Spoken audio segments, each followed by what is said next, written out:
Nigeria's security architecture has one chronic disease: not a shortage of agencies, not a shortage of uniforms, not a shortage of budgets, but a lack of coordination.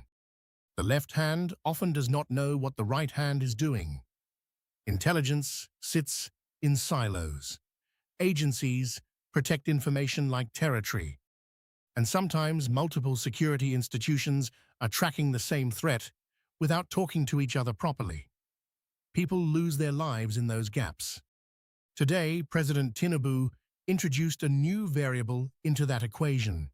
Major General Adeyinka Famadewa, now appointed Special Advisor on Homeland Security. Can one man help fix what is fundamentally a structural problem? Who is Fadewa? Fadewa is not a conventional political appointee wrapped in military branding. This is someone who has spent years inside the machinery itself. From 2015 to 2021, he served as Principal General Staff Officer to the National Security Advisor. And during that period, he helped establish one of the most important and least publicly understood components of Nigeria's modern security architecture, the Intelligence Fusion Center. That matters, because before that platform existed, agencies like the DSS, the DIA, the NIA, the police, and the armed forces often operated in parallel systems with limited real-time coordination. Different intelligence streams, different reporting lines, different operational cultures, sometimes tracking the same targets without fully sharing information. The Intelligence Fusion Center was designed to reduce exactly that problem, to put multiple agencies into the same analytical environment and improve coordinated threat assessment. After retirement, Fadewa moved to the Nigerian Army Resource Center and continued working on civil security collaboration and national security strategy. This is somebody who has been thinking about institutional coordination long before this appointment arrived. This appointment matters for three major reasons. First, institutional relationships.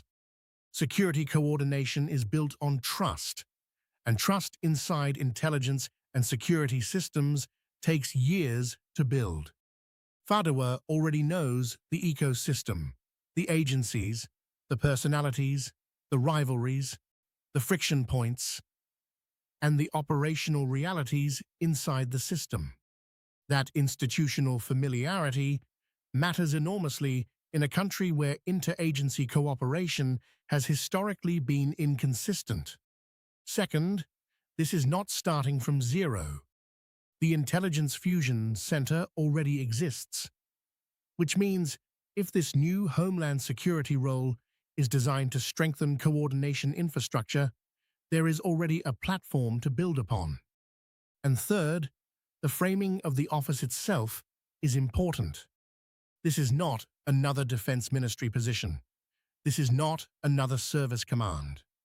This is a dedicated Homeland Security role focused specifically on Nigeria's internal threat environment: banditry, kidnapping, insurgency, communal violence, infrastructure vulnerability, and domestic intelligence coordination. Nigeria has never formally had a presidential-level role dedicated specifically to the internal security picture in this way, and that may signal something larger, that the government increasingly sees coordination itself as part of the security problem. The limitations. But this is where we have to separate symbolism from operational reality. A special advisor does not command troops. He cannot order the Inspector General of Police. He cannot direct the DSS. He cannot redeploy military assets. His influence depends almost entirely on three things: presidential access, institutional credibility, and political backing. And Nigeria has seen this pattern before.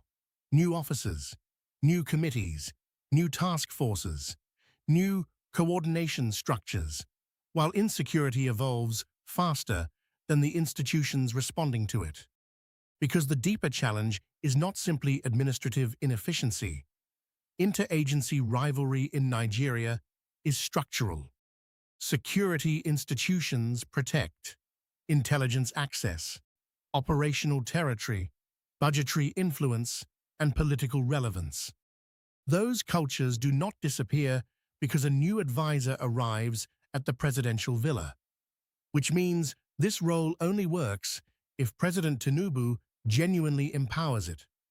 Not ceremonially, but operationally as well. Could this actually change things? Cautiously, yes, under very specific conditions. If Fadewa is given real presidential access and not just ceremonial proximity. If the Intelligence Fusion Center is expanded, funded, and operationally prioritized, not simply referenced in speeches. If this office becomes an actual nerve center for coordinating domestic security response rather than another layer in government bureaucracy, then yes, this could matter, because modern internal security is increasingly less about raw force alone and more about information flow, predictive intelligence, coordinated response, and speed of decision-making.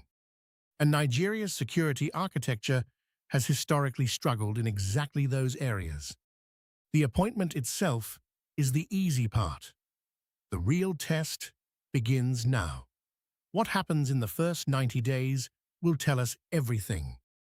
Which agencies he convenes, which threats he prioritizes, whether intelligence sharing improves, and whether the security institutions actually respond to coordinated direction. Because Nigeria does not necessarily need more people inside the security architecture.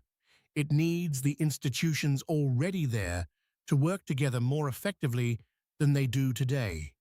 Whether Fadewa can help make that happen from an advisory seat is the real question. Watch the next 90 days carefully.